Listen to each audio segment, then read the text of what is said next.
여기까지 많으셨습니다.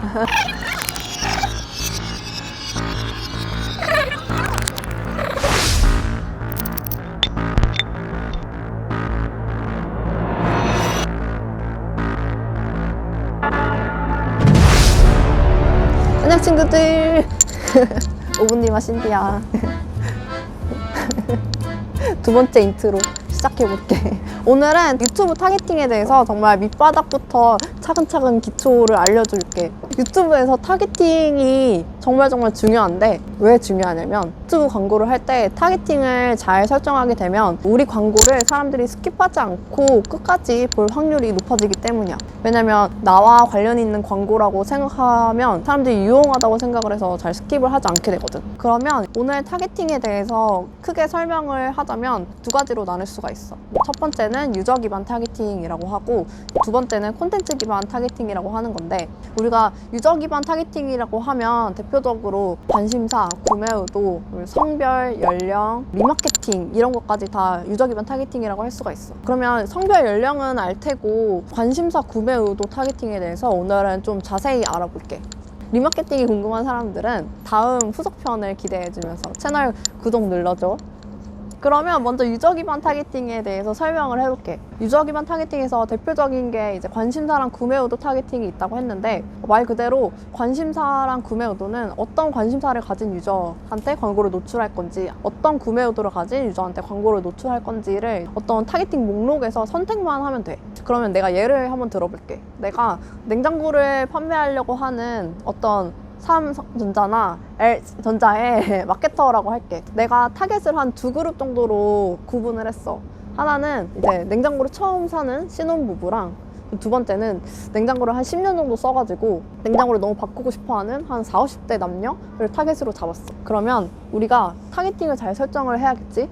먼저 연령대 타겟팅을 20, 30대랑 40, 50대로 나눠서 설정을 할 수가 있겠고, 구매 의도 타겟팅에서 보면 경조사 타겟팅이라는 게 또 있거든. 거기에 보면 신혼, 곧 결혼을 할 예정인 사람들이나 최근에 결혼을 한 사람들 이런 것까지 타겟팅을 할 수가 있어. 그럼 우리가 경조사 타겟팅을 좀 클릭을 하면 되겠지? 그리고 냉장고 구매 의도를 가진 사람이나 가사용품, 가전제품을 구매하려는 의도를 가진 사람들을 또 타겟팅을 할 수가 있을 거야. 그럼 우리가 타겟을 두 그룹으로 나눴잖아. 그럼 타겟팅도 그에 맞춰서 좀 다르게 진행을 하고, 이때 이제 광고 영상에 들어간 메시지를 타겟에 따라서 조금 다르게 맞춤으로 하면 더 좋겠지. 타겟팅에 두 가지가 있다고 했는데, 이제 콘텐츠 기반 타겟팅에 대해서 알아보면 이제 크게 세 가지 정도가 있어. 하나는 계절 위치 타겟팅, 키워드 타겟팅, 그리고 나머지는 주제 타겟팅이라고 하는 건데, 계절 위치 타겟팅은 정말 말 그대로 유튜브의 어떤 콘텐츠를 골라서 타겟팅을 하는 거야. 유튜브 채널이나 특정 유튜브 영상 이런 것들을 타겟팅을 할 수가 있어. 그리고 키워드 타겟팅은 내가 타겟팅 하려고 하는 키워드가 포함된 영상에 광고가 노출되게 하는 방식이어서, 이 키워드가 어디에 포함되어 있냐고 하면 영상의 제목이나 설명 문구나 자막, 해시태그 이런 것들에 키워드가 포함되어 있으면 광고가 노출이 돼. 주제 타겟팅 같은 경우에는 유튜브 영상들이 특정 주제들로 이제 분류가 되어 있어. 유튜브에서 분류를 해놓는 건데,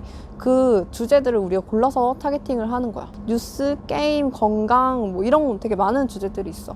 이거는 이따가 실습 시간에 더 자세히 볼 거고, 그러면 이 콘텐츠 기반 타겟팅도 예시를 한번 들어보면 좋겠지. 내가 어떤 여성 쇼핑몰의 마케터라고 할 유튜브에서 패션 하울 영상을 보는 사람들한테 광고를 노출하면 좋겠지. 계절 위치 타겟팅으로 패션 하울 영상들만 고르는 거야. 그리고 메시지를 패션 하울 영상 보는 여러분들, 지금 우리 땡땡땡 쇼핑몰에 오면 더 다양한 스타일을 구경할 수 있어요 라고 하는 메시지를 내보내면, 이걸 보는 사람 입장에서는 패션 하울 지금 영상 보고 있는데 다양한 스타일이 많다고 하네? 한번 가볼까? 이런 식으로 유저가 이 광고에 대한 주목도가 더 높아질 수가 있는 거지. 타겟과 메시지를 좀 매칭해서 하는 것도 광고 성과에 많이 도움이 될 것 같아. 자, 오늘은 유튜브 타겟팅을 크게 두 가지로 나눠서 배워봤어. 유저 기반 타겟팅이 있었고 콘텐츠 기반 타겟팅이 있었는데, 사실 이 타겟팅에 관심사, 구매 의도, 주제, 키워드 이런 것들이 있는데, 이런 기본적인 타겟팅들만 잘 알아도 사실 유튜브 광고하는데 큰 무리가 없어. 이제 실습 시간으로 가볼 건데, 실습 시간에서는 타겟팅의 세부 목록들이 어떤 게 있는지 한번 알아보고 타겟팅을 어떻게 설정하는지 한번 알아보도록 할게. 그러면 실습 시간으로 고고. 자, 친구들 실습 시간이야. 오늘도 구글 애즈 홈으로 들어와가지고 타겟팅에 어떤 것들이 있는지 한번 볼 거니까 캠페인이 하나 만들어주고 타겟팅을 보면 광고 그룹을 누르고 먼저 유저 기반 타겟팅에 대해서 알아보고 그 다음에 콘텐츠 기반 타겟팅에 대해서 알아볼게. 유저 기반 타겟팅 중에서 관심사랑 구매 의도를 보려면 잠재 고객 타겟팅 탭을 누르면 돼.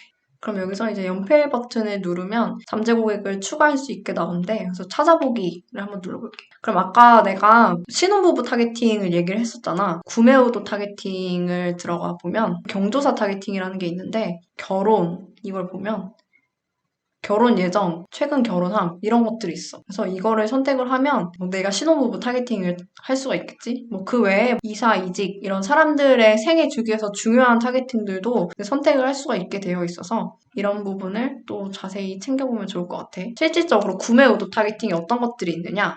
이거는 사람들이 어떤 상품이나 제품, 서비스 같은 거를 구매하려고 하는 사람들을 찾는 거잖아. 사람들이 구매하려고 하는 카테고리를 좀 나눠놨는데 대표적으로 아까 우리가 본 게 소비자 가전 이런 거였잖아. 냉장고가 어디 있냐면 이 인테리어 조경 탭에 가서 보면 가전제품이 있어. 그럼 여기서 냉장고 이런 것들도 할 수 있고 세탁기나 건조기, 식기세척기, 전자레인지 세세한 상품 카테고리까지도 다 타겟팅을 할 수가 있어. 심지어 이런 것도 있다. 커피 메이커. 요즘에는 정말 이런 것들까지 카테고리가 되게 세분화되어 있어. 이 타겟팅 목록들이 요즘 트렌드에 따라서 구글에서 자주 업데이트를 하는 편이어서 최근 타겟팅들이 어떤 게 있나 이렇게 보면 되게 많이 도움이 되고 그 다음에 요즘에 배달 서비스 많이 이용하는데 그런 것도 여기에 다 반영이 되어 있어. 여기 음식을 가보면 레스토랑 음식 배달 및 테이크아웃 이런 것들을 하면 레스토랑 음식을 배달시켜 먹고 싶은 사람, 그냥 테이크아웃 할 사람들 이렇게 세세하게까지 타겟팅을 할 수가 있어. 이 구매 의도 타겟팅이 또 좋은 게 이렇게 정말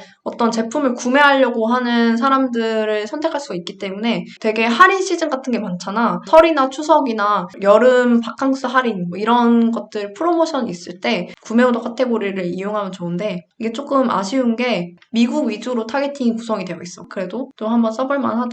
그러면 관심사 타겟팅에는 어떤 것들이 있냐 하면 관심사는 말 그대로 어떤 관심 분야를 가지고 있느냐를 말하는 거야. 그래서 구매 의도랑은 조금 다른 게 쇼핑을 봐도 구매하려고 하는 상품 메뉴가 있는 게 아니라 쇼핑 중독자, 경제적인 쇼핑객, 호화 쇼핑객, 이 사람의 쇼핑 스타일이 어떤지 이런 것들이 나와 있어. 그래서 구매 의도 타겟팅이랑은 조금 다르게 타겟팅 구성이 되어 있다는 점. 아까 인테리어 조경 이 메뉴에서 우리가 냉장고 구매 의도를 찾을 수가 있었는데 이 관심사 쪽에서는 홈데코 애호가, DIY 쪽 이런 식으로 이제 관심사를 좀 큼직하게 나눠놨어. 또 타겟팅이 설정할 때 중요한 게 뭐냐면 이 잠재 고객 타겟팅 안에 되게 여러 개가 있는데 이 잠재 고객 타겟팅 간에는 교집합 타겟팅이 불가능해. 그래서 여기서 내가 만약에 구매 의도 타겟팅이랑 관심사 타겟팅을 선택을 하잖아? 그러면 이거는 합집합 적용이 돼. 그래서 뉴스 및 정치에 관심이 있는 사람이 이 레스토랑 음식 배달 및 테이크아웃 구매 의도를 가진 사람 둘 중에 하나를 타겟팅을 하는 월 방식으로 적용이 된다는 점 기억을 해줬으면 좋겠어. 여기까지가 유저 기반 타겟팅이었고 콘텐츠 기반 타겟팅은 어떤 게 있냐면 왼쪽 탭에 보면 키워드, 계제 위치, 주제 이거를 기억을 하면 되는데 오늘은 계제 위치 타겟팅을 한번 좀 알아볼게요. 계제 위치 탭을 누르고 연필을 다시 한번 누르면 계제 위치를 내가 원하는 대로 설정을 할 수가 있게 되어 있는데 여기서 유튜브 채널을 선택을 하면 내가 원하는 유튜브 채널을 검색해서 하던지 이미 알고 있는 경우에는 여러 계제 위치 추가를 눌러가지고 여기서 주소를 여러 개를 입력해서 한 번에 추가를 할 수가 있어. 만약에 워크맨 채널을 내가 타겟팅을 하겠다. 워크맨 계제 위치를 입력을 했어. 추가를 누르면 어떤 타겟팅들이 들어가 있는지가 보이고 저장을 누르면 이 채널에만 광고가 게재가 되는 거야. 어느 콘텐츠이든 상관이 없고 광고가 다 노출이 되는 구조이고 아까 잠재 고객 타겟팅은 타겟팅 간에 교집합이 안 된다고 했잖아. 그럼 이 계제 위치 타겟팅은 교집합이 될까? 됩니다. 잠재 고객 타겟팅만 안 된다는 점 기억을 해주면 될 것 같고 그리고 주제 타겟팅에 어떤 것들이 있는지 살짝 살펴보기 해보기만 할게. 주제 타겟팅도 관심사 구매 의도랑 비슷한 카테고리이긴 한데 자세히 눌러보면 달라. 자동차 기종별, 브랜드별, 게임, 건강 이런 것들이 유튜브에 올라온 영상들을 어떤 주제로 묶어놨기 때문에 우리가 이 주제를 선택을 하면 특정 주제로 묶인 영상에 광고를 노출할 수가 있어. 그러면 오늘 타겟팅 수업은 여기까지 하고 보다가 좀 궁금한 점이 있으면 댓글을 달아주면 좋을 것 같아. 그럼 다음 시간에 보자. 안녕.